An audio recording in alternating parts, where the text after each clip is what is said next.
What's good, everybody? Dexter, Henry, Bryan, Fonseca here. Another edition of New York Got Game, Knicks Weekly Live. Coming to you a little earlier this week because of the holiday. Happy holidays to everyone out there. Happy holidays to you, Bryan. How are you doing? Happy holidays. We actually got some games going on right now.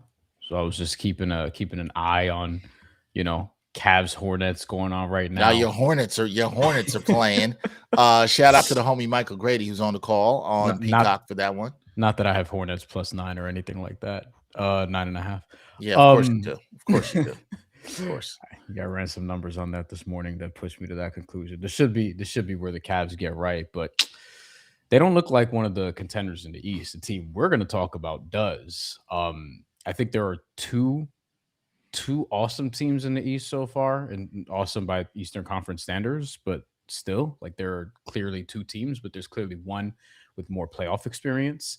And the Mm-hmm. Cavs aren't one of them, so we'll talk about that. Yeah, they're not looking like it right now. And then also the Knicks will see them on Christmas Day. The Knicks already saw them on opening night where they won. So it'll be very interesting. But the Knicks, they got to be feeling good heading into this week, which is a busy week. The schedule is brutal for the Knicks. We are going to get into that in this episode. We have my Yeah, guy, I got some numbers on that. yeah, Reggie Wilson will be joining us from KARE in Minnesota. Also a host on Locked On Sports Minnesota. He'll be joining us to talk about Knicks Wolves, which will go down tomorrow night. But the big news about that is Jalen Brunson, fresh off a 47 piece on Sunday against the Heat, which I'm sure a lot of y'all out there love to see because you love to see the Knicks torch the Heat. He is going to be out for this game against Minnesota. So will OG Anunoby. OG Anunoby will not play in this one as well, too.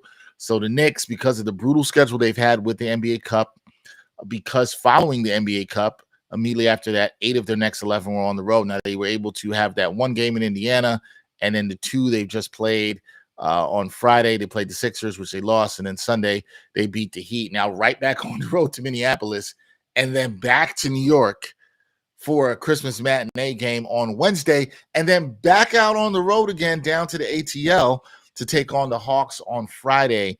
That'll start, I believe, that's a 3-game road trip. It's the Hawks, Spurs, and Pelicans, I believe, on that road trip. Mhm. So very busy times for the Knicks, but it's going to be very interesting. Brunson and OG out for this game against Minnesota. This is one, I think, with these teams are always going to be linked because of the trade. It's like Toronto, because of the Cat trade and, going for Randle and DiVincenzo. These teams will always be linked. And, Cat's going to be motivated to be back in Minneapolis. But does this take something out of it with no Brunson, no OG in this one? And I guess, Bryan, too, do you like how Mike Brown is sort of managing his team? We saw 3 players sit against Indianapolis, now 2 sitting here against Minnesota. On top of the Brunson and OG Anunoby injuries, for calling it that, Deuce McBride, Deuce McBride, Landry Shamet, Gershon Yep. Yabusele, all supposed to be out as well. Um, and I think what you have to look forward to, like it's the NBA.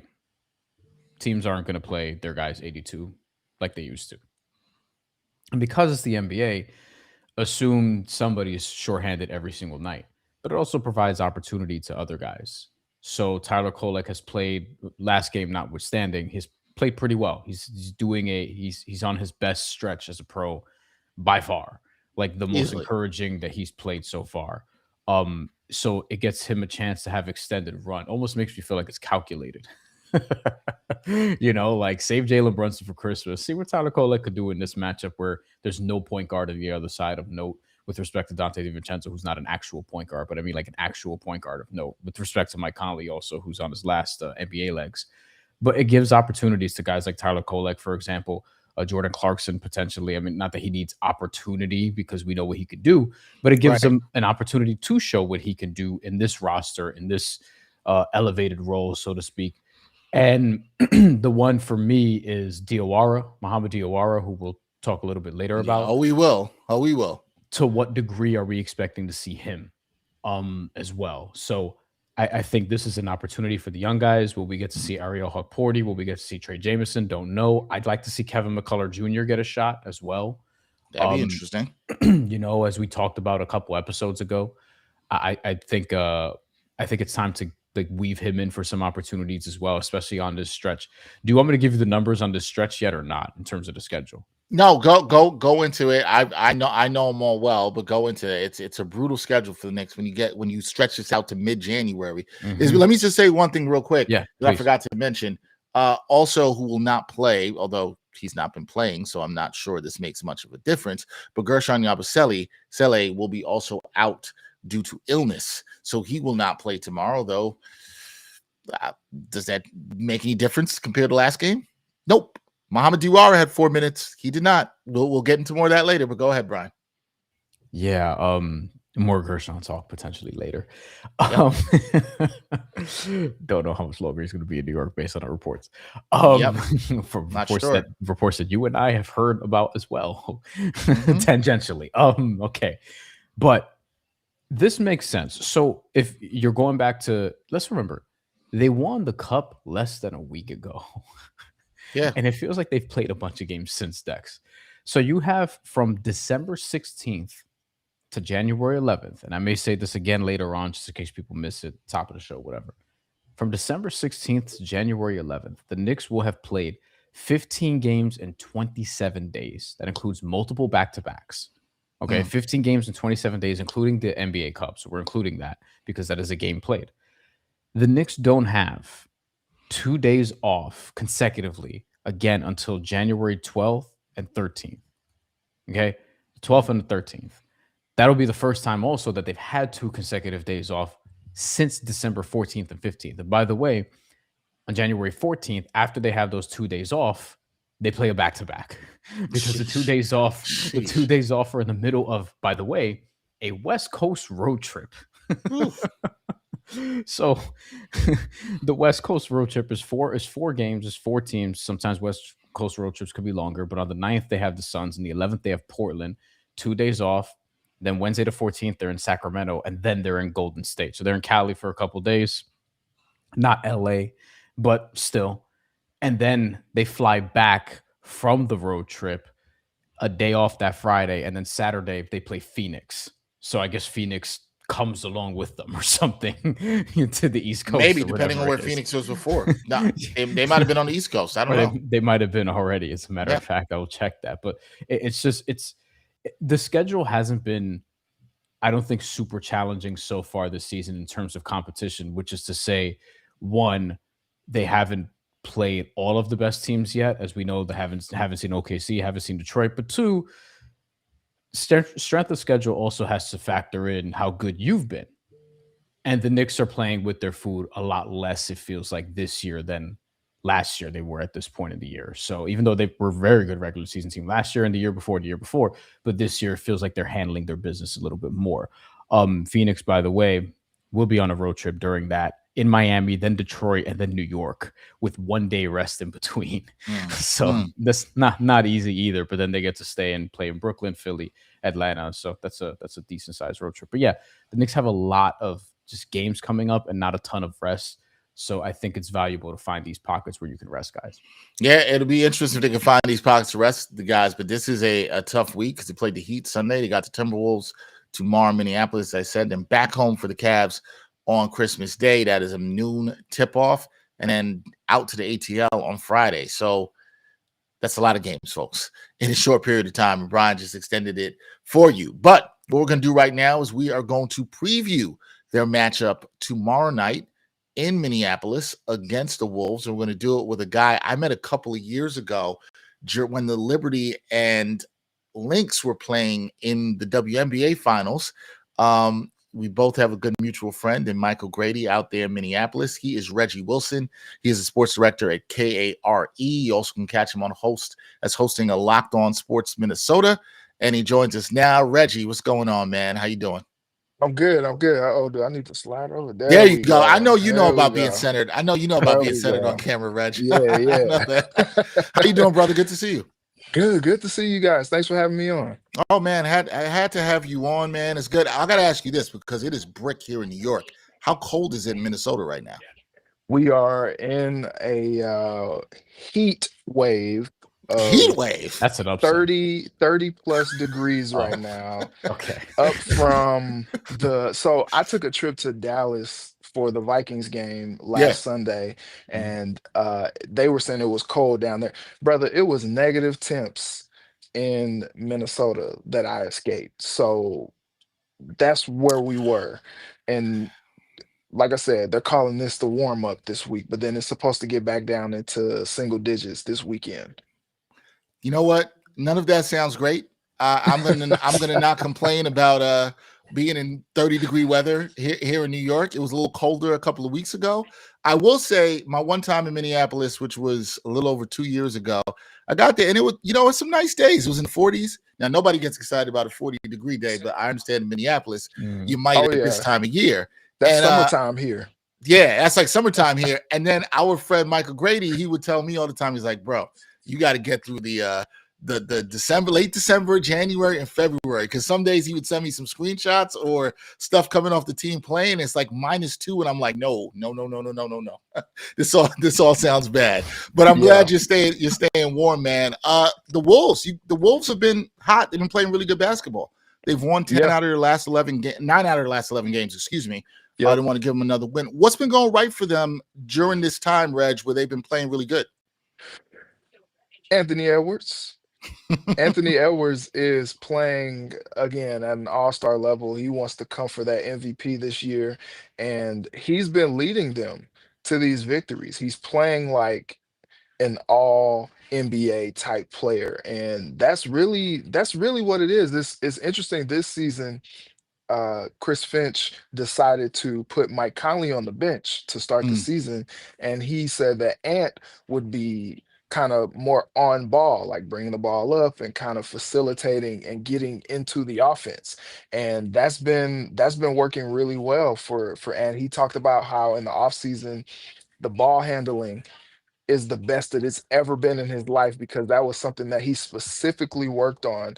There was no international play in the offseason this year. So he was able to get in the lab, work on his ball handling, work on the mid range game, and finishing better with the rim or at the rim. And also, too, head coach Chris Finch challenged him to get better at drawing fouls because they mm. saw it up close in the Western Conference Finals against Shea. You could barely touch Shea, and he's getting a call. And so now he's kind of getting more of the calls because, Ant was a guy who he played through contact, and he's not a guy that never really like cried for fouls. I know a lot of people, used to give Cat a hard time because, it Oh was yeah. it was you foul, hey, foul, he's just, giving the refs the business because he's like, I am getting fouled. And I think Ant kind of got tired of getting harassed as he's driving to the lane doing the dribble drive and trying to finish at the rim and literally getting accosted and not getting any calls because he's a strong dude and he's not maybe at that superstar level. Well, he's there now. And so he's really upped his game with his ball handling. He is deadly with the mid range now. And he was already solid at the mid range, but that was something that he worked on last year. He got better with the three ball. This year is with the mid range.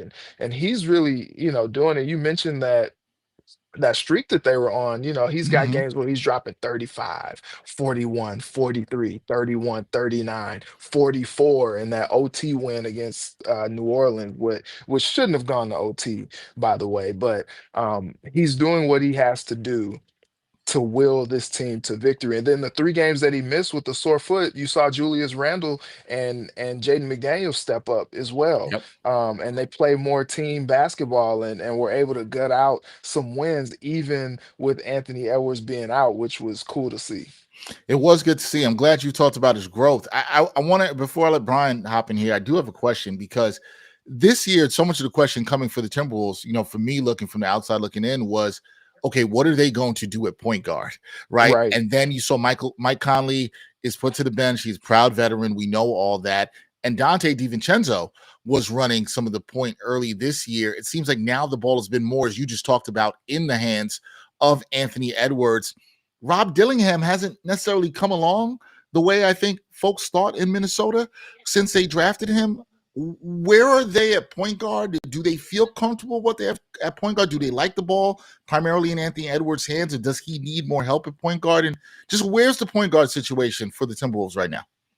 That is the topic of conversation in Minnesota at Hmm. this point when it comes to the Timberwolves. That has been the question since really before the season started. And right when the season started, when Finch on game day decided to make the decision to start Dante over Mike Conley.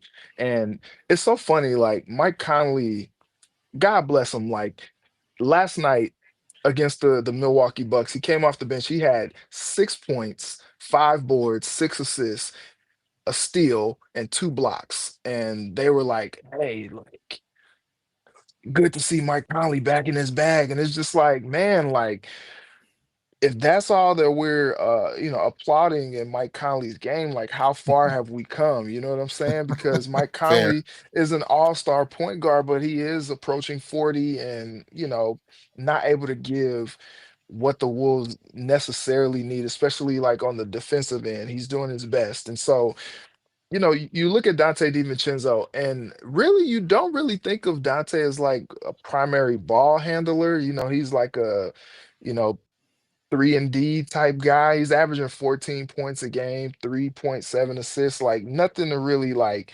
sneeze about if you're a point guard enthusiast.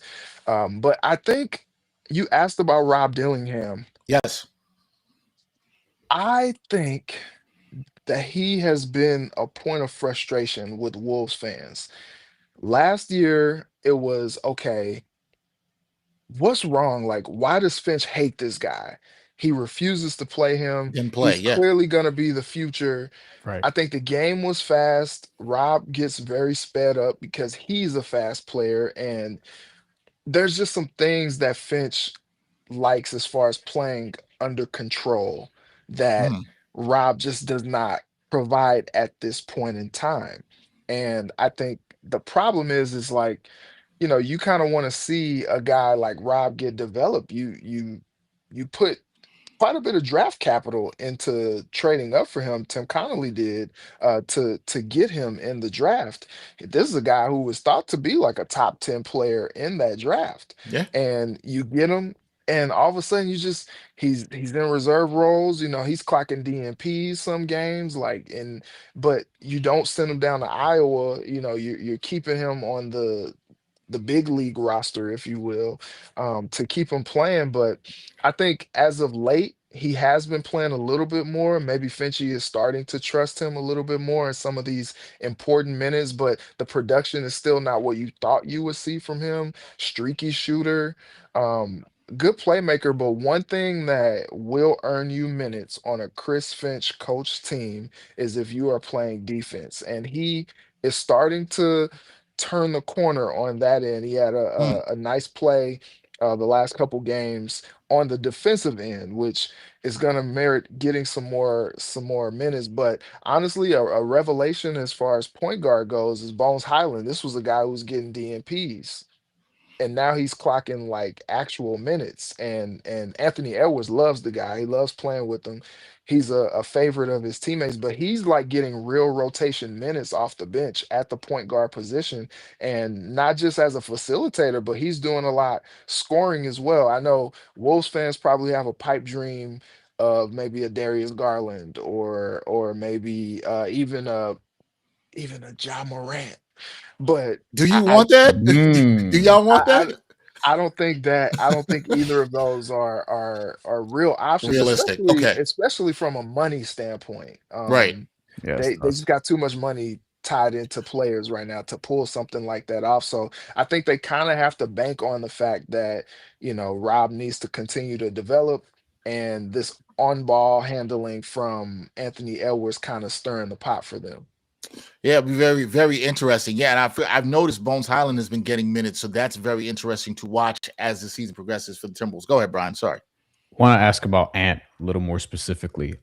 He's been really good in clutch situations this year. Hmm. I've really noticed that just watching and then just looking up some numbers. The numbers do jump out a little bit. So right now he's fifth in clutch scoring in the NBA, and Minnesota in fourth quarter margin is second in the NBA after just Philadelphia right now, which which is kind of really indicative of this winning streak, if we want to call it that, like 9 of 11, as Dex said, that they're on. Right. The Anthony Edwards feels like he's made not a dramatic statistical leap in terms of counting stats, but a leap in terms of, oh, you can just trust him more and his game has gotten more mature. Could you speak to that a little bit more specifically, especially as it pertains to how he's been in late game situations? When Ant first came out and he first got into the league, what was the rap on him? He didn't love basketball Yeah. enough. He didn't take it seriously enough. Yeah. Ant is a hyper competitor. And I think anybody who knows, like, he believes that he can be. I mean, he's got the show now on Amazon Prime where he's, challenging That's Olympians right. and all that's like he believes that he can be the best at whatever he does. Baseball, basketball, football. Like he believes that he is the dude in whatever he does. And so I think there's not anything that he wants anyone to be able to say about his game that is maybe underdeveloped or things that he might need to work on. And Ant has been in the lab developing over the course of his 6 year NBA career. Like it really hasn't been that long that he's been in the league. And he's taken such leaps year to year in the skills and the talents that he has developed. And as I said earlier, he wanted to. You look at maybe the last couple years, and in those clutch time situations, as you mentioned, Ant was gonna dribble, dribble, dribble, maybe jack up a three, and it's off the mark, and the Wolves lose, Yeah. right? Well, now, or back then, it was like, okay, they knew that was coming, and so like now, you're kind of expecting that, and you defend him as such. Hmm. Now he's kind of made it to where, like, no matter where he is on the floor, he's made some ice cold mid-range shots this year, fade away, step back, like nothing but money shots this year. Where now, it was like, okay, defend the three line and then stop the dribble drive. That was the book on beating Ant. Even going back to like the series against the Denver Nuggets, not the one that they won, but the year Right. before when they lost, it was like, okay, guard the three line, stop the dribble drive. And if you can get him to maybe miss at the rim, if he does get to the rim, then maybe you got a chance. But now, you're talking about finishing left at the rim, finishing right at the rim, guarding the 3-point line because you don't know, maybe he'll bust a three. Or now there's just so much of the floor that you have to be on guard for when Ant is out there because Right. now he's kind of made it a point to be as deadly anywhere on the floor. So now it makes him even more unstoppable. And I think in those clutch time moments, you might get a three, or you might get a dribble into a step back midi. You might get to the rim. He still might dunk it on you. Like I think he's tried to make his game as unstoppable as possible. And that is helping him in these clutch time situations where he's able to get his shot. His shot is anywhere on the floor now.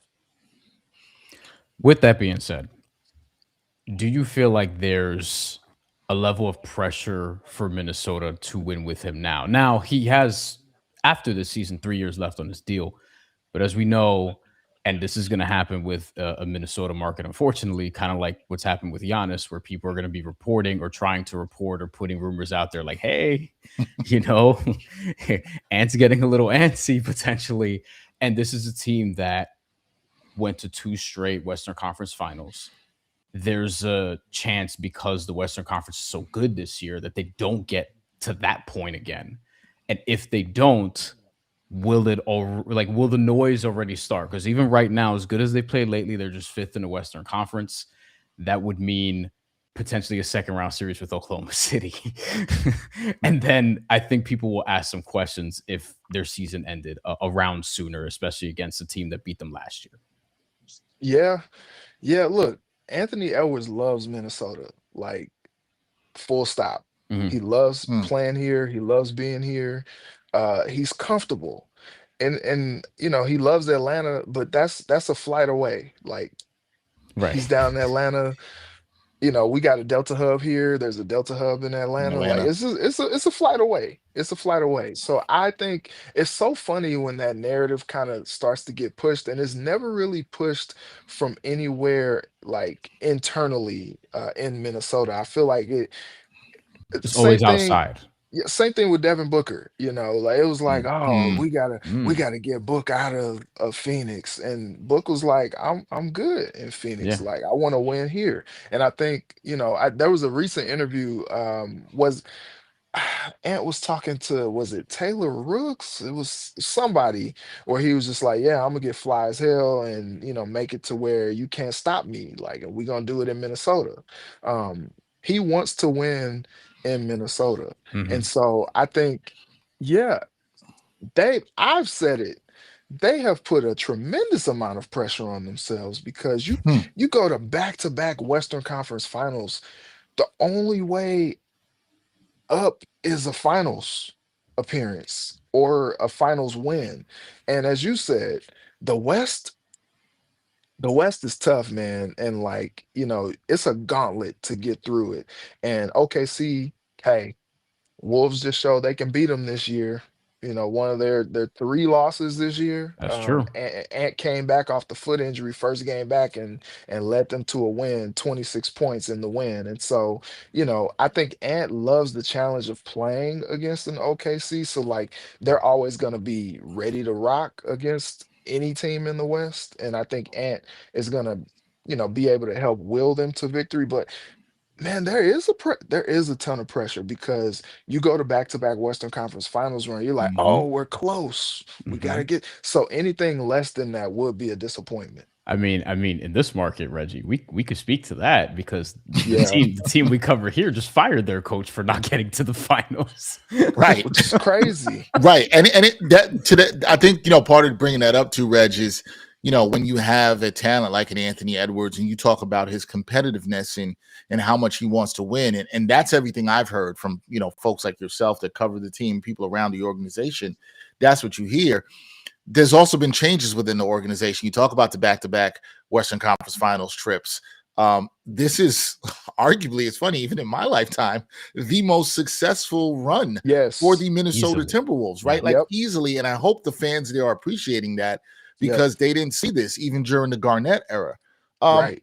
when you look at, but let's go back to this Wolves team, right? When you look at this Wolves team here, what would you say is their identity this season? Because there's been a little bit of tweaking, here over there, still trying to figure things out at point guard. What's the Wolves' identity this season? Because they're top 10 in offense and defense, which is really good. That's like championship level stuff that you want to see. What's their identity for them this season? I don't think they have one. I think they're still figuring it out. Hmm. There are times where this Wolves team is something else. Okay.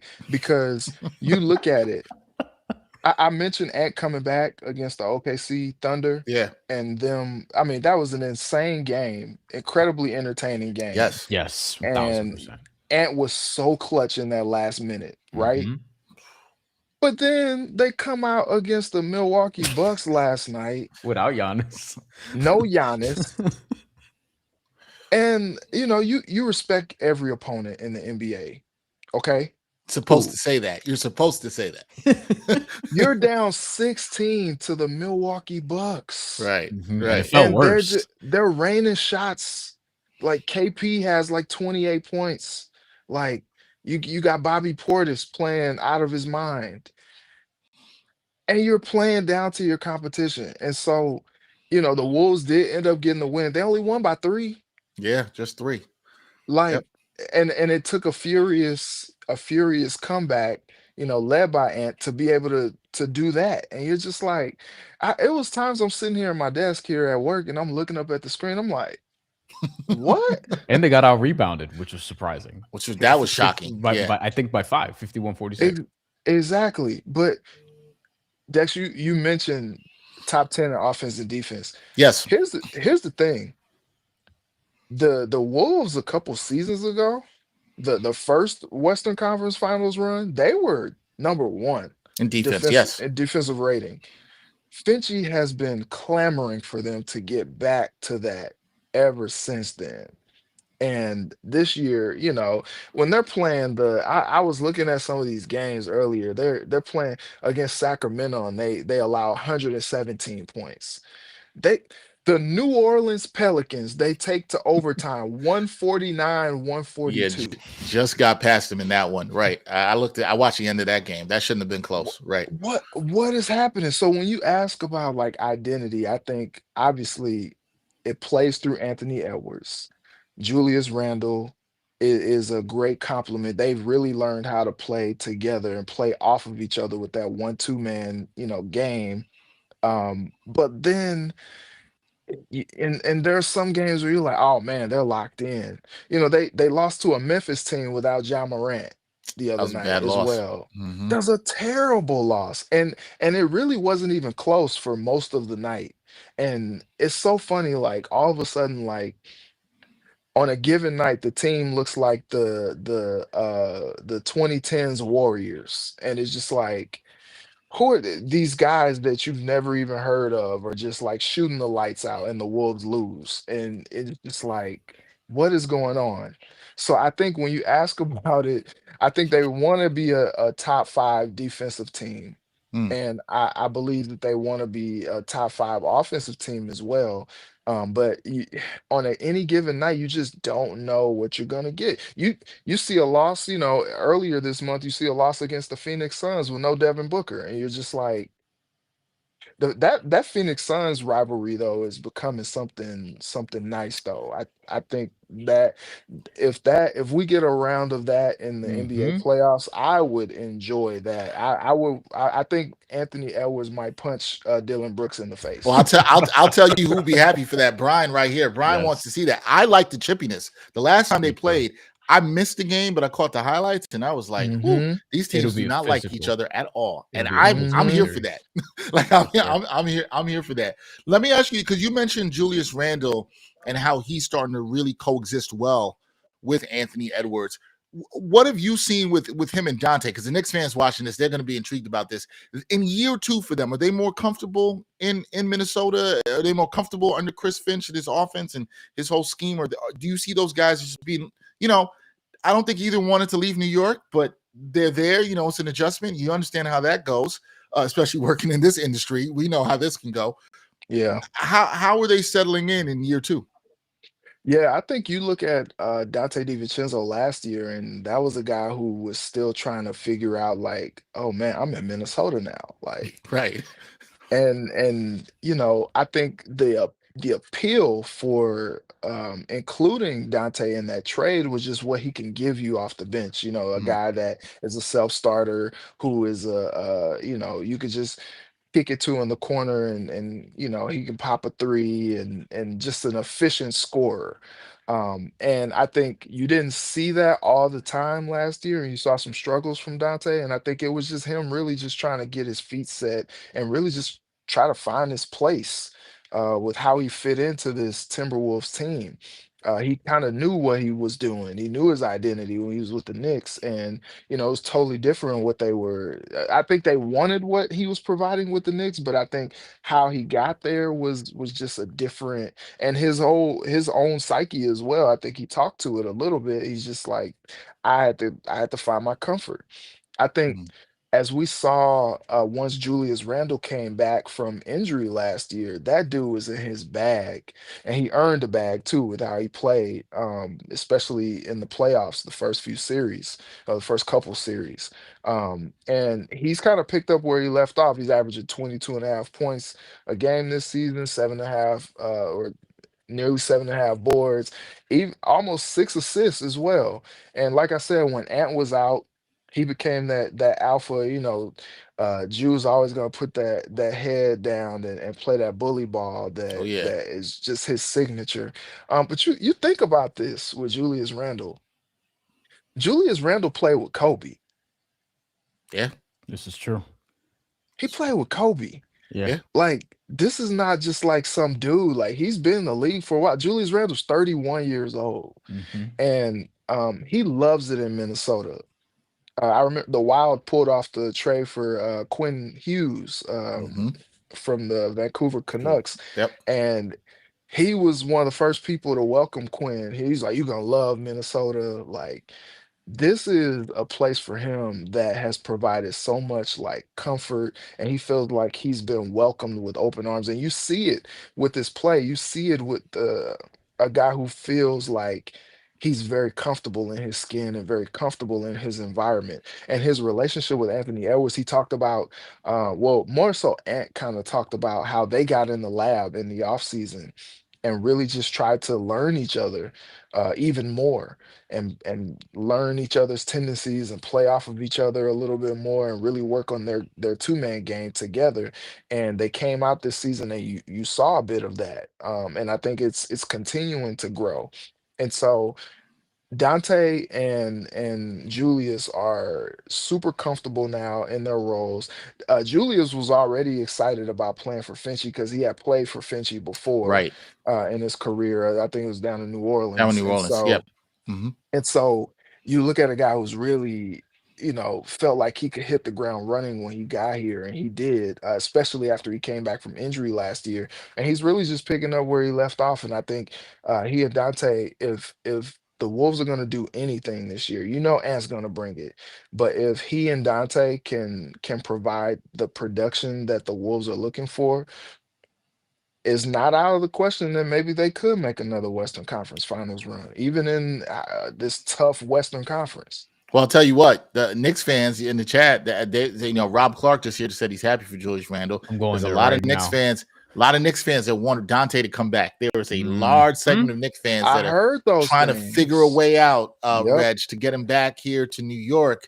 But I don't see that happening, just to be clear. Me neither. 'Cause I Reggie, could you actually speak about this? Because I don't see why a team who needs guards and needs shooting Right. would want to trade Dante DiVincenzo. I know a lot of Knicks fans want him back, but it just doesn't make sense that this would happen. I don't know where that came from, honestly. Because in the offseason, I saw some chatter, in some of those things like if the Wolves were gonna trade for like Giannis or Ja Morant or whatever. Like people were like, oh, Dante could get spun off and maybe end up back with the Knicks. But like when Dante first got here, all that was talked about was just how team friendly his contract was. Still is. And yes, 11.9 million this year, 12.5 million next year. That's it. yep. And it has allowed the Wolves to have the type of flexibility that they've had financially to be able to keep their team intact. And so there is no incentive for the Wolves to trade Dante DiVincenzo. I don't Right. know what the Knicks could even offer them that would make it worth their while to even pull a trade like that off. But like Dante's he's not for sale at all here in Minnesota unless they do pull off like a big swing for like a Giannis or something like that. But like I just can't see that happened. I think there was some talk too, like if the Wolves got KD or something like that, because he and Anna tight, Right. that maybe they could include Dante in that, because that'd be a very attractive contract for whatever team would get him in return. But I can't see that happening. Knicks should have fought harder to keep him and not include him in that trade. The piece Yeah. the piece would be, see, the problem is the piece would be Mitchell Robinson, who makes 12.9 million. But why does Minnesota want Mitchell Robinson?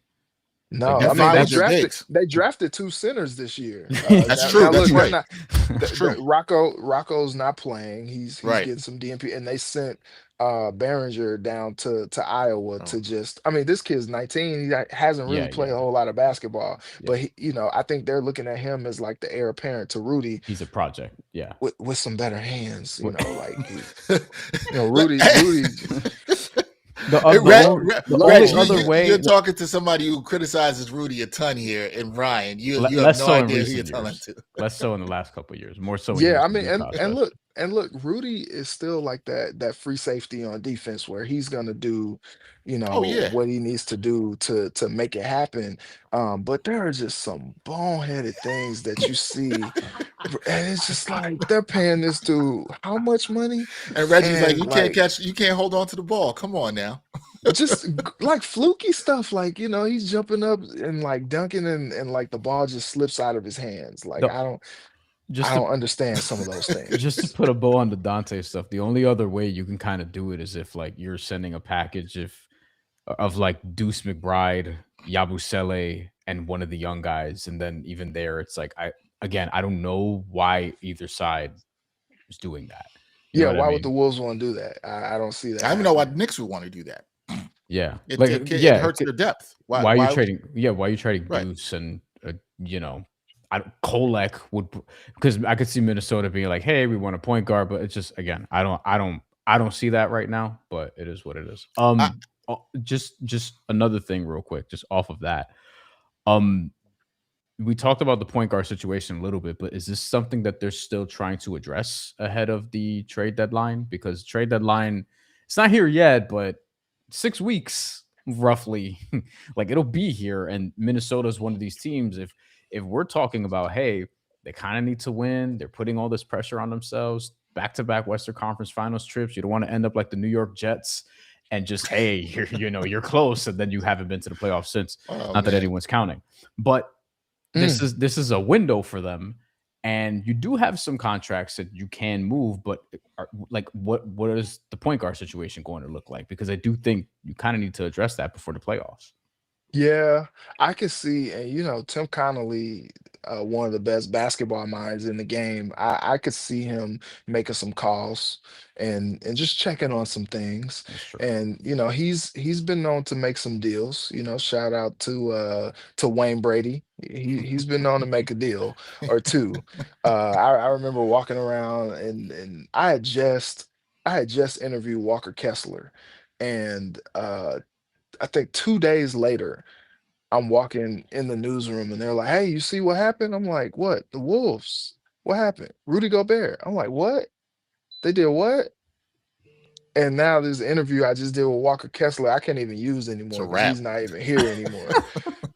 So, so if that speaks to how aggressive I mean, I was at dinner when he traded Cat, and I was just like, he did what? Yep. So like Me you too. I was have, at a fight. I was surprised. oh And man, I was on you my way home. I was actually, remember, I was getting some wine, and I was about to have dinner at home, and I was just like, oh I wow. was at the Michaela Mayer fight. Man, I'm like, he did what?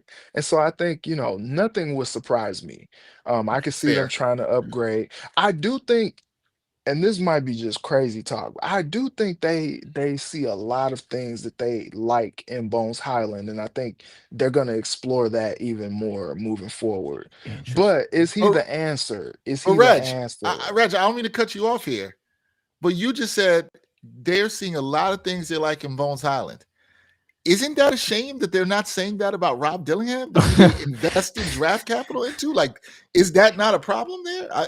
Not that you got the answer for this, but I'm just saying, reacting to what you said, I'm a little stunned by that, just a little So, bit.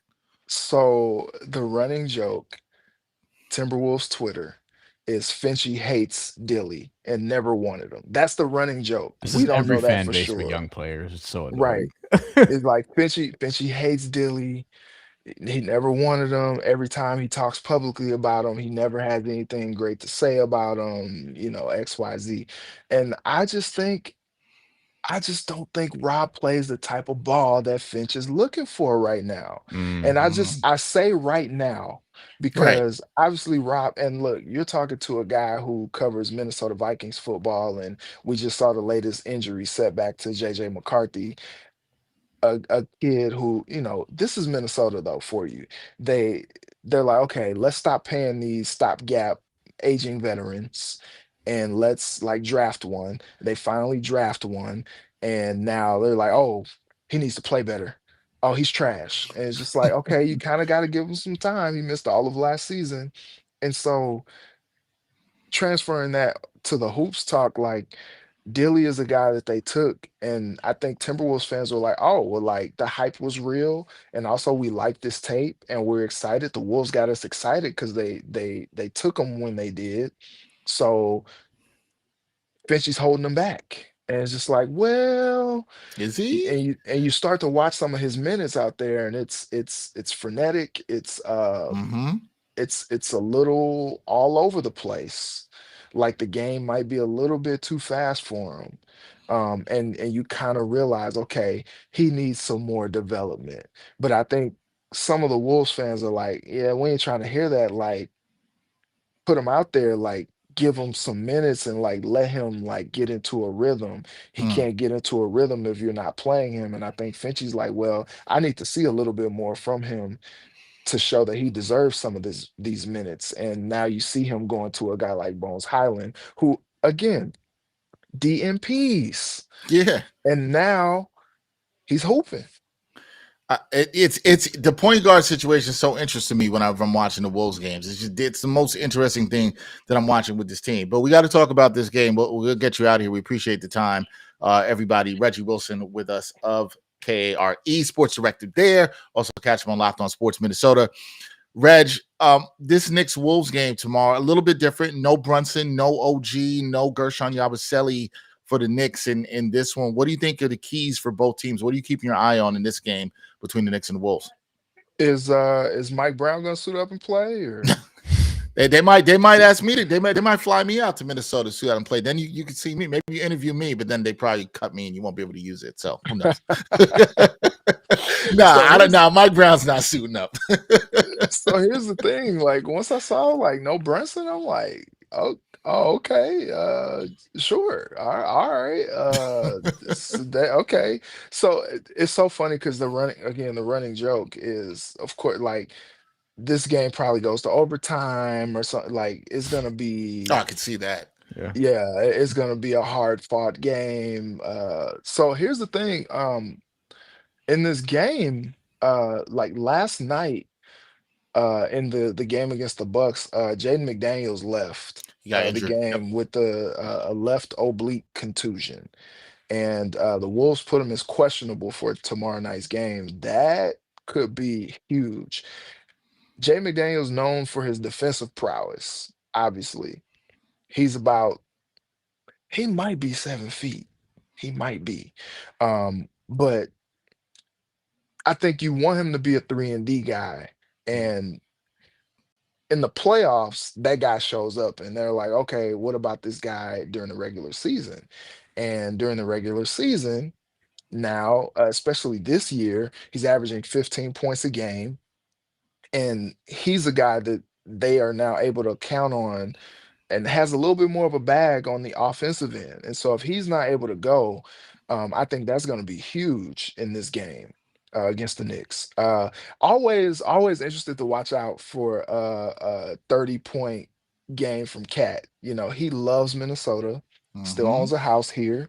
And the first time he played Minnesota, he gave them buckets Yes, he and did. they won.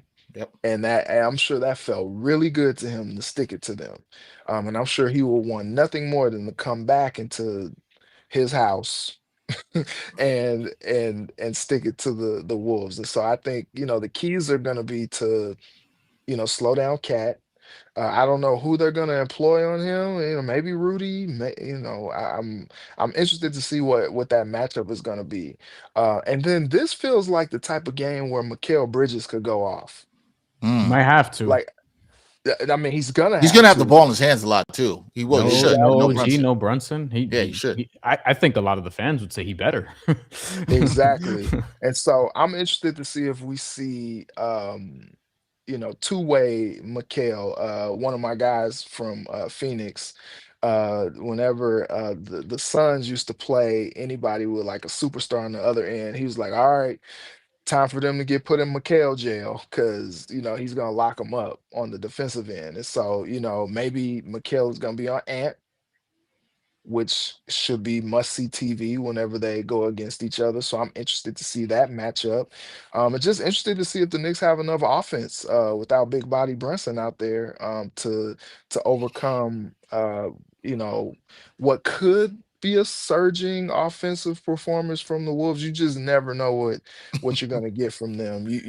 Ant, probably at least gonna get you 20, 25, but beyond that, you're like, okay, who else, is gonna step up? Probably gonna be Julius Randle. I'm interested to see who they end up putting on tomorrow night as well. That's gonna be an interesting matchup. You know, you got Cat juiced up to play his former team, Julius juiced up to play his former team. Yep. Dante always chirping at the Knicks Always. bench whenever they play against each other. So I think it's gonna be as the young folks say, cinema tomorrow night at Target Center. So I'm interested to see how that matchup plays out. We haven't admittedly gotten a ton of Mikhail jail in New York. It's been more like Mikhail, Prison. prevent defense. Yeah. Well, not prison. I wouldn't say prison or jail. Like Yeah, blitzing, you know what I mean? Yeah, Pass deflections is a little different. He's also Different not role. guarding the point of attack as much this year as he He's was. put himself in jail before.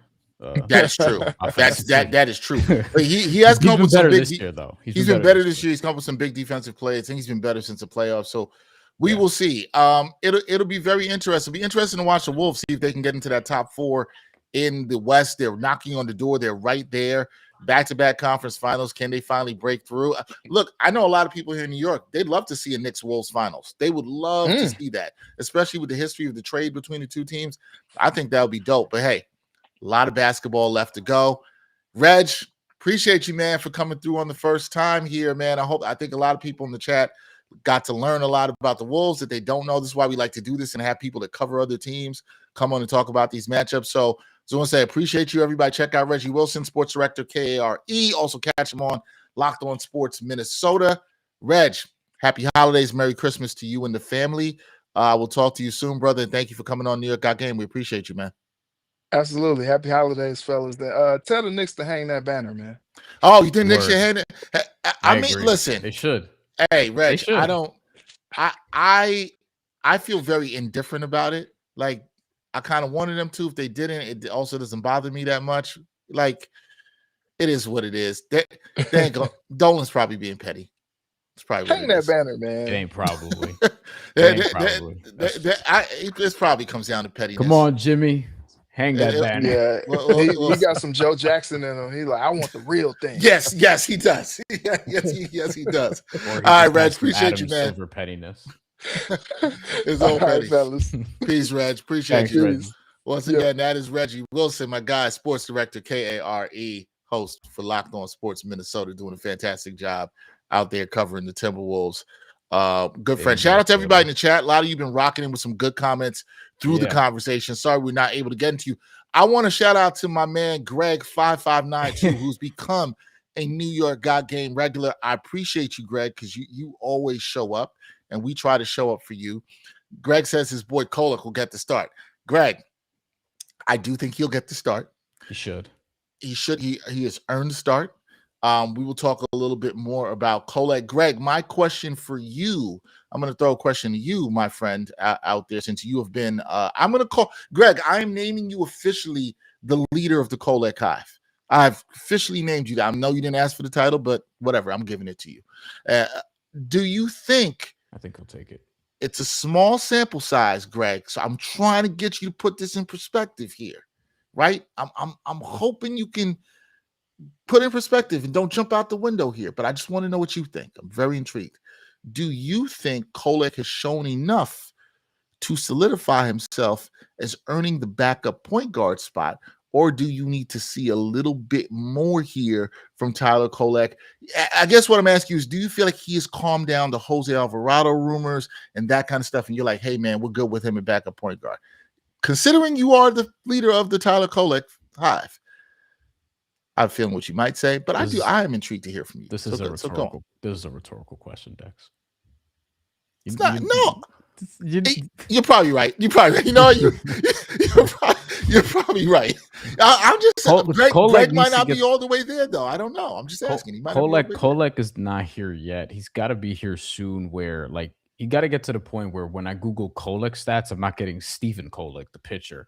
I'm getting Tyler Kolek. I haven't gotten Tyler Kolek first yet. Like, why are we not at that point yet? I don't know. Stephen Kolek's been in the league for a while. He's a pitcher in the majors. I would like to see Tyler Kolek get his first career start, given that Jalen Brunson's going to sit, and given that, I mean, who's going against him in the point guard spot in Minnesota? You know what I mean? Like, yeah, I feel like this is a great spot for him to start. If you really like to that point, I think it's a fantastic spot for him to start. Fantastic spot from the start, especially we talked about Minnesota's point guard problems. Look, I think Kolek, and we'll get into real or not in a second. I think Kolek has played very well offensively. I think he's held up defensively. He had a dud against Philly. I did not hold that against him. He's played this is the most minutes he's played in any stretch in his NBA career. So there was going to be a dud, and duds are going to happen with players who don't have experience. This is what happens, right?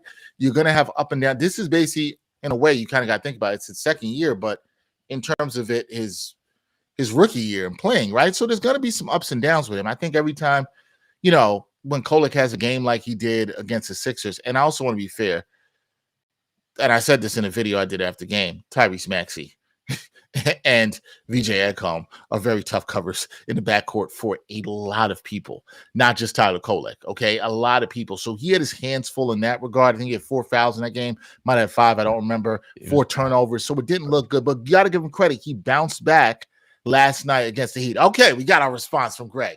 Greg says, well, as we have all seen, Mike Brown believes in the kid and likes him a lot. He's been playing like 20 minutes a game the past few games. I think we have him on a team-friendly deal, and we should keep him. So, Greg, I do want to say something what you said there. Okay, and I see Greg was, I think, pretty measured there. But do you think he should be the backup point guard? Yeah, don't duck the smoke, Greg. Definitively. Greg says he's going to be another Deuce deal. I think that's an interesting developmental comp that you're bringing up there in the Knicks, finding a guard who maybe if our Deuce was more with the shot, not the defense, and then the shot came and it was like, okay, yeah, we're going to give him this really team-friendly deal. If the Knicks can get him on a team-friendly deal to what you're saying, Greg, that would be fantastic. He's but already on one, so you don't even need to put him on. This is true. Yeah. So Greg says yes. He should be the backup point guard. He needs to just prove himself for longer than this streak. You need to see it consistently for the season, and then you need to see if he's playable in the playoffs. That's like the real test. I agree. I agree with you. I think he's knocking on the door there. I think this is a fantastic start to it. I do think something that Greg says here that I do want to speak on, and I spoke on it in a video after the Philly game. Even though he did not, it was his worst game in this recent stretch, Bryan. Mike Brown still played him 15 plus minutes. Mike Brown still played him in the fourth quarter. He didn't get yanked because he made mistakes. He didn't get yanked because he made turnovers. Mike Brown let him play through that. I think that stuff matters. A lot of times it was different, and I keep hating to bring it back. When it was Tom Thibodeau, you made a mistake. You knew he was coming out. You knew he was getting you off the court. Mike Brown has let him play through mistakes, and that is going to help him build confidence and learn through these situations. So to that point, I only tie this into saying, hey, Greg, and I think Rob Clark said, hey, he should get the start tomorrow. You're saying this too, Bryan, against Minnesota. Absolutely. Because it's a great learning experience for him. Again, I think there are other people who covered this team, talk about this team, who are maybe setting their expectations a little too high.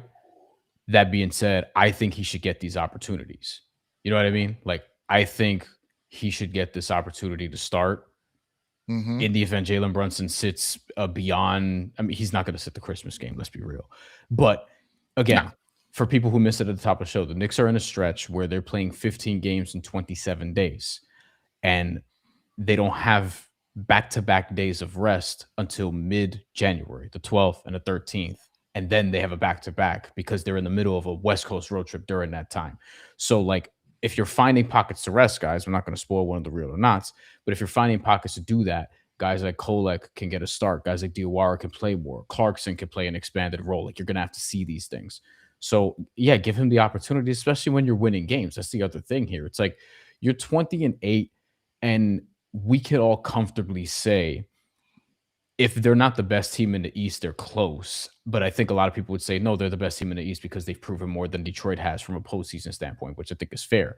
Regardless, they're comfortable right now. I mean, you don't want to get too comfortable, but you're 20-8, and you've solidified yourself. Like, this is a top 2, if not top 1 team in the Eastern Conference. So you could find these pockets of rest along the way, I think. And some of that will bleed on to like a Tyler Kolek being able to play an expanded role in the game. Like, I don't think he was out of this world, and even in the Heat game, but Mike Brown trusted him to play 22 minutes. He was solid. He was fine. You know, yeah, he was fine. You know, it's fine. Which is what you're asking for here. Yeah. It's not always going to be out of this world. He's going to have games. He makes mistakes. He's going to have some rough times. You just need him to be solid more often than not. Yeah, is what you need. that's what I'm saying. Like he didn't play 22 minutes because he was killing it. He was just fine, steady. Yeah. It was Sometimes whatever, in some games, fine is good. And it right? was fine Backup for the point Knicks. guard. That's what you want. It Yeah. was fine the Knicks in that game. Shout out to everybody in the chat once again. Yankees Girl 161. We see you said, is this only a basketball thing? This is a basketball show. Sometimes, I cannot tell you all the time. Sometimes other things do bleed over. We one time had our Knicks beat writer, Stephen Bondi. We talked to him about the Giants and his hate for the Giants. In fact, Stephen Bondi just recently reposted that clip to let all of y'all know that he is on track to being right about the Giants only having 2 wins this season. And based on the Giants schedule and how they look, I think he's going to be right. We frequently also have Mets Yankees banter during our Knicks watch alongs because we're Mets fans and all of our producers are Yankee fans. Yes, we have a lot. We are surrounded by a lot of Yankees energy. So yeah, we are not anti the Yankee energy. Your Yankee energy is welcome. If you want to let us know how you feel about the Yankees offseason and their moves or lack of moves, you are welcome to share that in the chat as much as you would like. All right. Let's talk about real or not, our segment we always do to close this show. I think there's some interesting things to talk about here. One that we'll get to something that Bryan talked about with the players. We're going to save that one for last. But Jalen Brunson is coming off of a fantastic 47 piece against the Miami Heat. It is highest scoring game at Madison Square Garden in his career. I mean, Jalen Brunson is just, look, man, he is just rising up the ranks of Knicks greats. And it's I'm becoming less and less amazed at what he does, but I'm not taking for granted what we are able to watch here. Right now, the question here is this real or not? With the way he's playing, he is fresh off the NBA Cup championship. He is fresh off the NBA Cup MVP. So I want to talk about the league MVP for the season. Is Jalen Brunson right now a top 5 NBA MVP candidate? Is that real with the way he's playing right now today, heading into this Minnesota game? Is he a top 5 NBA MVP candidate? What say you, Bryan? Yes, I think pretty easily right now. This is a team that's, if not top 5 in the NBA, very close. Although I would say that they're in that mix because you're looking at OKC, you're looking at Denver, Detroit's played very well. The Knicks are right there, and Houston, obviously, too. That could be your top 5 right there, as a matter of fact. We just talked about Minnesota extensively. Minnesota is going to be up there. The Lakers are going to have something to say about that, but they're right there. Jalen Brunson's in that top 5 for MVP because right now it's like Shea's ahead, Jokic is ahead. Luka is probably ahead just because the numbers are so outrageous right now. But like that, his games played is less than Brunson, but yes, I would say he's probably ahead because of numbers. Yes, and then the other one is maybe Cade, but like you could argue Brunson's as high as 3 if you wanted to. I would say because Detroit's been so good in the regular season, this is a regular season award. Like there's a Cade argument there, but these are the top 5 guys. If you look at the MVP ladder from NBA.com as of 3 days ago, Jokic is 1, Shea is 2. Luka's 3, Jalen Brunson's 4, Cade Cunningham is 5. Then if you look at the straw poll that dropped on ESPN, where Tim Bontemps does a bunch of the beat writers, Brunson's 5th, Cade is 4, Luka's 3, Jokic is 2, Shea is 1. I think Brunson is somewhere between 3 and 5, and I don't think it's that debatable. I think Anthony Edwards is probably like next. So if you want to slide him in there, that makes sense. But I don't see why you're knocking off Brunson or Cade for him at this point right now. I agree with you on the range. I love that you said between 3 and 5. I think the top 2 being Jokic and SGA are their tier of their own. And Dennis is next tier. And I think Brunson's in that next tier. I have no problem putting him as high as 3 because he's played more games than Luka. And availability does matter to me, especially in this era where if you don't play 65 games, you're not eligible for this. This obviously also hurts a guy like Wemby, who I think is in that next tier below that with Anthony Edwards and some others because of his games played. And he's kind of in danger of maybe he doesn't have a lot of wiggle room to play with right now because of his games missed. But I think the way Jalen Brunson is playing looks like a top 5 NBA MVP candidate. I still think people don't respect Jalen Brunson enough. I still think that people keep saying, Still, really? yeah, oh yeah, oh yes. Because what do you hear all the time? And I'm going to be honest, I'm going to call people out. This is a lazy take that people keep saying all the time. You can't win with a small guard. You know what everybody does in sports all the time? They say these things that you can't do till somebody does it. I remember when I was growing up, and I was a big Stephon Marbury fan, and I like some scoring points. You can't win with a scoring point guard. Do you remember that? Do you remember that, Bryan? Maybe you might be a little bit too young for that. No, I remember you can't win with a jump shooting team as well. Yeah. And you know what's happened in my lifetime? Both of those things. And you know what? Nobody who said those things after it said? They said nothing. They were just quiet. They acted like they never said any of this stuff at all whatsoever, right? And here's the thing. We've seen small guards win. Isaiah Thomas exists. The first Isaiah Thomas Pistons, not the Boston Celtics Isaiah Thomas. With respect, because the second with respect to Boston Celtics Isaiah Thomas, because he was dope. Awesome. Yeah. We've seen Allen Iverson. He got to the finals. Got to a finals. Did not win. Scratching and clawing every which minute I would like to tell possible. people, if you don't, and if you're young and you did not see that Sixers team in 2001, or you're too young to watch it back then, go watch that team. And you ask yourself when you're watching it, do you see Allen Iverson doing the Lord's work? Because that's what he was doing. Let me know what you think about Matt Geiger and Tyrone Hill. Yeah. No shade to those guys. Fantastic defensive players. No shade to those guys. Jalen Brunson is one of the most skilled basketball players we've seen, and one of the most skilled point guards we've seen, particularly at his height. If you want to go pound for pound on this, as Bryan as a boxing guy would like to do, but this guy is so skilled that I think he's defied everything that everyone has said. And I think he's got the only thing I'm concerned about the pieces around him is it enough with him and Cat defensively? That's always been my concern. I've never been concerned about him being the number one engine and getting it done. I think he can get it done. If the guys around him step up, he has to have a certain kind of supporting cast around him. But I'm willing to go out and say this: taking Steph out of this is the greatest shooter, and he's a smaller guard, but not Jalen Brunson small. Since Allen Iverson has been playing here, this is the most skilled winning point guard, small point guard we have seen in the league. And I think he can do it because I think he's that good. I think he can do it. The way he can lift the team, his leadership, I think the guy can do it. I just think there's always a lot of he's heard all the doubt through his career, Bryan. He's heard, oh, you can't do this. You can't. This guy is the epitome of like, oh, y'all always been telling me I can't. He's literally the epitome of that in the league. In terms of small guards, are you counting Damian Lillard? Dame's a little taller than him. Dame's like a legit 6'2". So I'm like. And Chris Paul is. Yeah, well, Chris Paul is the guy you want to talk about too. Chris Paul is in another level, but Chris Paul's probably stylistically not going to get it done. Everybody knows I love Chris Paul. Chris Paul is one of my favorite point guards of all time. Okay, I love Chris Paul. Yes, but Chris Paul's in that great echelon of small point guards because I feel he's a legit 6 foot and below. I'm talking about 6 foot and below. That's what we're talking about when I say that small. Isaiah Thomas, Chris Paul, Jalen Brunson, Allen Iverson, 6 feet or below. Who? You don't think Brunson's because he's listed 6'2", and I know everyone's like, yeah, guys, talked about I've been there. He's not. So, me too. I'm 6'2". I'm short. So that's I can say. So I can't, Yeah. So I'm telling people, like, and other journalists will say this too, who've been in the locker room that are taller or not. He's not 6'2". Which is why I think some people probably, no pun intended, shortchange him.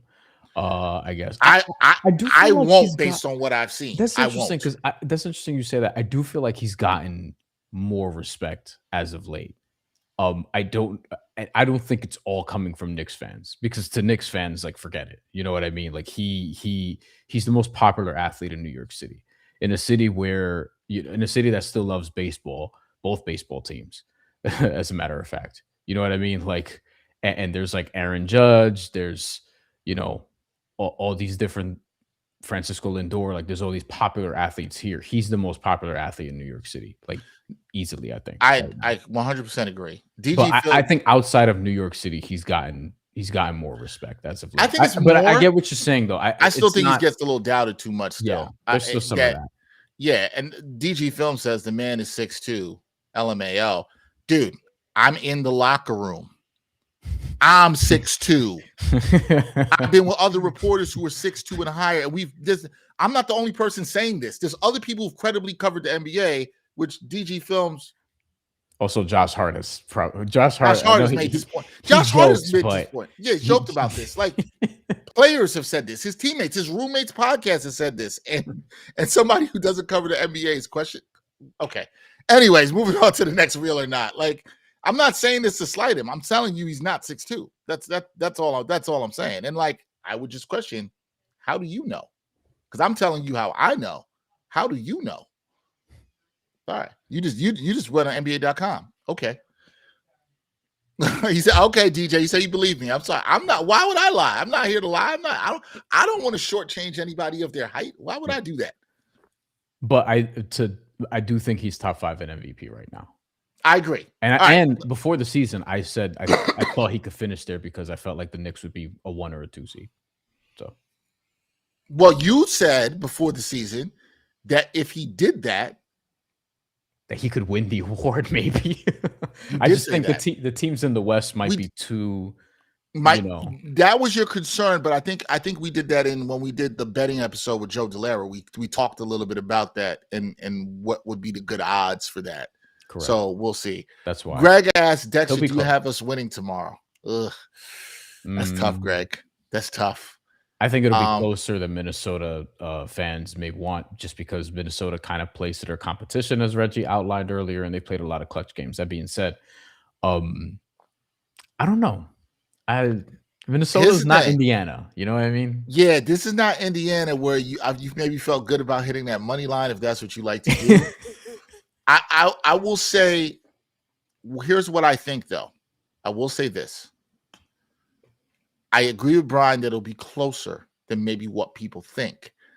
I think those Knicks players that played in that Indiana game are going to be somewhat empowered by that. I think it's giving some of those guys confidence. We're talking about the Muhammad Diawara, who we're about to talk about in a second. We're talking about Trey Jemison. We're talking about Aria Hawk-Porty. We're talking about Tyler Kolek, right? I think those guys can be empowered by that and play better in that game. I will say that. Do I think the Knicks win? No, this might be like a schedule. This might be kind of like what you call a schedule loss. With them resting some players here. Yeah. I do think resting is right, but we'll get to that in a second. Now, here's the next real or not. Muhammad Diawara, he played 4 minutes last night against Miami Heat. You know who didn't play, folks? Gershon Yabusele. And we have to note here, there have been reported today by a friend of the show, SNY's Ian Begley, does a fantastic job covering the team. Shout out to Ian. I was talking with Ian the other day. Gershon Yabusele could be moved. The Knicks could be looking to move Gershon Yabusele by the deadline. Let me make sure I have my wording right on that because I never want to get people's reporting wrong. I believe that was the Knicks are open. Excuse me. Won't get much moving back. Gershon Yabusele ahead of the 2025 NBA trade deadline. Now look, Gershon Yabusele has not been good. We just did a Christmas episode that dropped today. I encourage everybody to check it out. If New York Got Game, it's a fantastic one. My guy, Jeff Johnson, came on with me. And Jeff and I, we did a little naughty or nice list. And I asked Jeff, who's on the naughty list? And both of us had one person, Gershon Yabusele. Because he has not been good at all whatsoever. Rob Clark, 4559, says move him tomorrow. I understand why for some of you guys, this might be the I'm going to drive him to the airport player on the team. Yeah, I understand that. It's tough, right? Though. And shout out to DG Films. He says he has the Knicks winning by 1 possession tomorrow. Pure intuition. He says he has no credible sources or real insights. I appreciate the honesty. Hey, DG, we all out here making predictions, brother. This is true. I hear you. That would be a nice win for the Knicks if they do that tomorrow. So I like DG's prediction is noted. We're keeping that on record. I'm bringing this all up in the context of Muhammad Diawara because I would like to say this. And I'm going to bring up what Jeff pointed out on the show. And again, please watch the episode, Knicks Christmas episode. We look at the Knicks identity check around Christmas time. It's a really good episode with Jeff. However, Muhammad Diawara played 4 minutes last night. Gershon Yabusele was a DNP CD against the Heat last night. Muhammad Diawara, if I'm not mistaken, and Bryan, if you could double check this for you, I'm saying this, in the game against Indianapolis, in Indiana last week. In Indianapolis, in Naptown. I believe Muhammad Diawara played more minutes than Gershon Yabusele in that game. Trey Jemison III also played more minutes than Gershon Yabusele in that game. And I believe Ariel Hukporti also played more minutes than Gershon Yabusele in that game. So Diawara played 19. Yep. Yabusele played 11. Trey Jameson played 18. Yep. And Hukporti? Hukporti 27. Yep. So here's what I found interesting. And that was a game where Yabusele actually started off well and hit a 3 early in that game that had a lot of us being like, oh, this might be the Yabusele game. And then that was it. And he was a team low minus 17 in a game where his team won by 1 point. It was not. Hasn't been great. The fact that those 3 guys that I mentioned played more minutes than he did told me everything I needed to know about where Mike Brown was with him right now, where the team was with him right now. I'm not even getting to where y'all are with him right now, because I know it ain't good. A lot of y'all feel like Rob Clark, 4559, saying move him tomorrow. A lot of y'all feel that way, and I can't say wrong. Now, some of you might be here watching and say, hey, well, you and Bryan, before the offseason started, were advocates of signing Gershon Yabusele. We weren't alone. We were not alone. We were. Has Gershon Yabusele played good? Absolutely not. I'm not going to lie to y'all. Y'all watch the games. We're not going to lie to y'all. However, do I think it was I thought the theory of what the Knicks were trying to get out of him as a player, I don't think was wrong. Sometimes signings don't work. And if the Knicks think it's a sunk cost and they want to move on, I'm not mad at it. Now, does he have time to get his act together? Yeah, but time's kind of running out. We're in trade season. Bryan and I are going to be talking about more trades in the next couple of weeks. And sometimes Rob Clark makes a good point here. And I think simplifying it this way is probably good. He's probably a better player. I do think he's a better player. I think Bryan would agree, right? He 100% is. But it's just not a good fit. And sometimes that happens, right? Mm-hmm. It's not like a failure on anybody. Sometimes just something's not a good fit. Yeah. It happens. You take a job sometimes and you know quickly, you're like, oh, yeah, don't know if this one was a good decision. It happens. It happens with a lot of things in life. You buy something, you're dating somebody, and you realize this doesn't work out. Mm-hmm. And what do you try to do? If you're smart, you try to get out. Not a lot of people try to get out early enough. Well, I mean, you know. DG Films NYC says we could have kept Precious Achiuwa. Yeah, but is he wrong?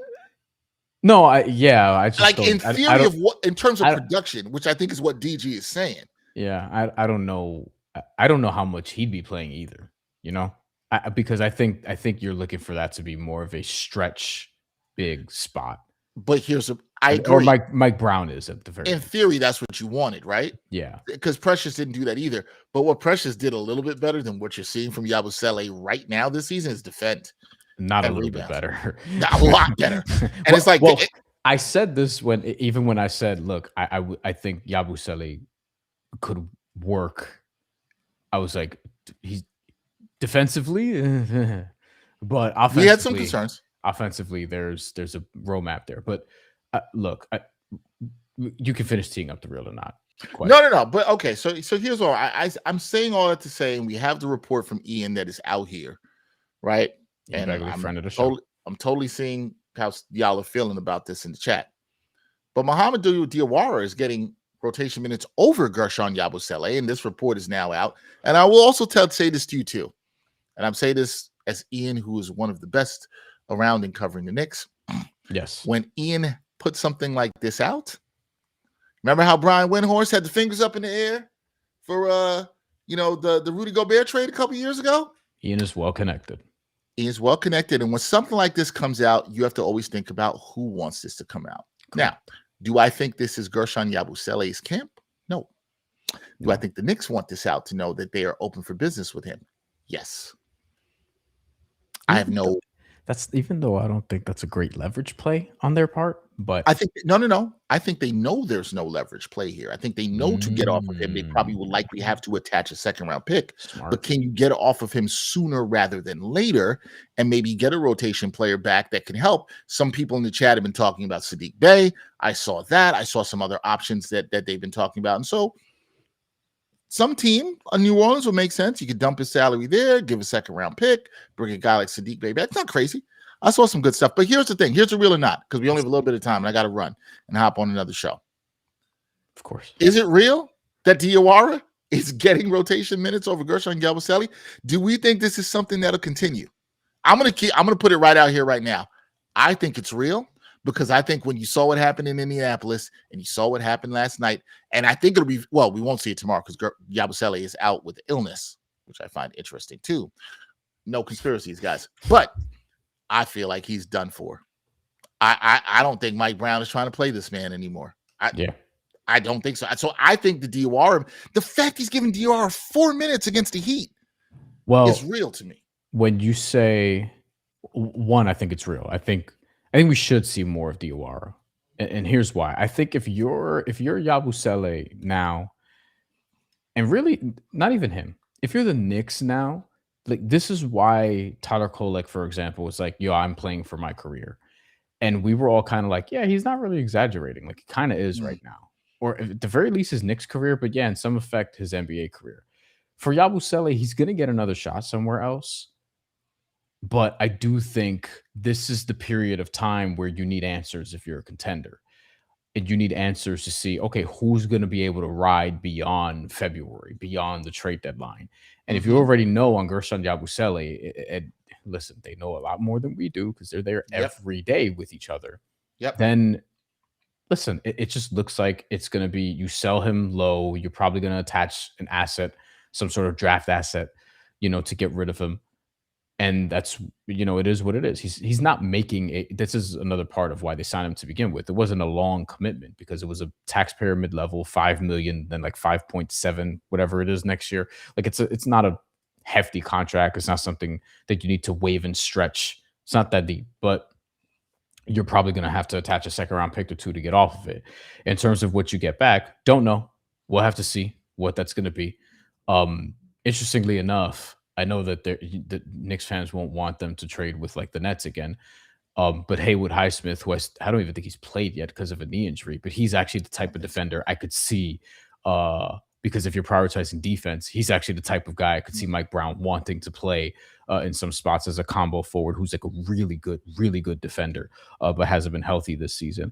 Like that's the type of level player you're looking for. Chris Dunn, some people would be excited by that. I don't know if Tyler Kolek keeps playing well. I think they'll just not rock with Tyler Kolek. Yeah, and especially when Deuce comes back, and I don't know how long Shamit's going to be out for. We know it's going to be a while. But if you expect him to be back later in the year, like that's another reason too. Like I don't know if you're looking at guards, from that perspective. And if you just go on down the list, like there's some backup centers you could look at, like a Nick Richards, for example. But I don't know why Phoenix wants to do that, because Phoenix is also trying to be competitive. You know what I mean? Yeah. I don't see you getting like an Andre Drummond, because I don't know why Philly wants to do that, because they also want to be competitive. And they had Yabusele. Yabu has a player option, correct? On the second year of his deal. No, I think it's straight through. Let me see. Gershon Yabusele. I just had it in front of me.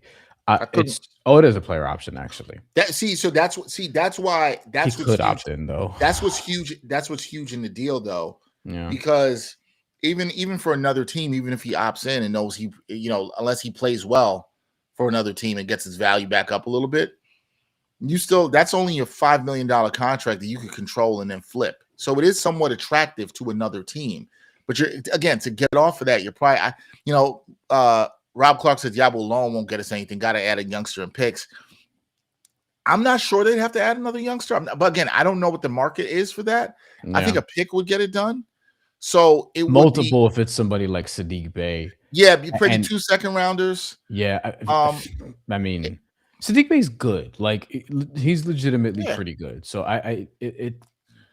it's going to be like, I don't know if it's going to be a protected one or a swap. Is it going to be Yabu and Dadier and the 2 seconds? Sadiq Bey should have a market. And if you're attaching Dadier, you're going to have to find a team who's like, yeah, I mean, like I've said Dadier can make sense on the Clippers, for example, because the Clippers suck at drafting. and could use as many swings as possible. And They need Daddier it. has team control for another couple of years. So like that's something that makes sense. You You got know? it's really finding the right partner here. Yeah. That's gonna be we'll get more to that later. Last thing for us before we get But out of here. more Muhammad Diawara. You're also Yes. incentivized to keep him on a cheap deal for a longer period. He's 20 years old. He looks like he'll be able to defend multiple positions. He can drive. There's even a little bit of handle there. I don't know Yeah, how much I handle, but like what I'm seeing with him. there's some wiggle there. He cuts. I think he could play well off of Tyler Kolek coming off the bench. I think he could play And well he with a looks lot of like these he different knows what he guys. should be doing on the court. Yeah, I want Bryan. to see more of Diawara. I think Yeah. Diawara, like he's blown past ahead of Pacome Tadier, it appears in the eyes of Mike Brown. So I would agree. I would agree with that. So it's good. All right. So Bryan talked about the Knicks' rough schedule here early in this episode, and then so here's the real or not. The Knicks should keep sitting players through this schedule where they have to go through the middle of January amid this rough schedule. Should they keep doing this, sitting players, back-to-backs, those kind of situations? They have, 3 in that stretch, Bryan? 3 in the stretch that we're talking about? yeah, it's again 15 games in 27 days, and you don't have more than 2 days. I mean, you don't have more than 1 day off consecutively for another few weeks. So, my short answer and quickly is yes. Yes, yeah, I like the way Mike Brown has managed the rotation. I trust him to continue to do the right things to manage his team in their minutes. Minutes, please. We know you will come and you will be out there, but I think the way he's managed it, and also the opportunities Bryan talked about early in this episode, which I 100% agree with, to get younger players chances to play and get NBA minutes. I think that's really dope, and I think that really could help this team down the road. Yeah, except for Mikal Bridges, because protect the game streak, the Iron Man streak at all costs. You could tone down his minutes if you want. But for example, you got to find these pockets, right? Monday, December 29th, they're in New Orleans. Does Cat really need to play that game? The Brunson, OG, like you could sit 1 or 2 of those guys. You could even sit like beyond that, like Mitchell Robinson. Like you can play around with this if you want to. But the Pelicans, that's a spot where you can probably sit somebody. Then after that, you have an Atlanta, Philly back-to-back, January 2nd and 3rd. That's another spot where we know Mitchell Robinson's only going to play one of those games. Do you sit Karl-Anthony Towns the other game?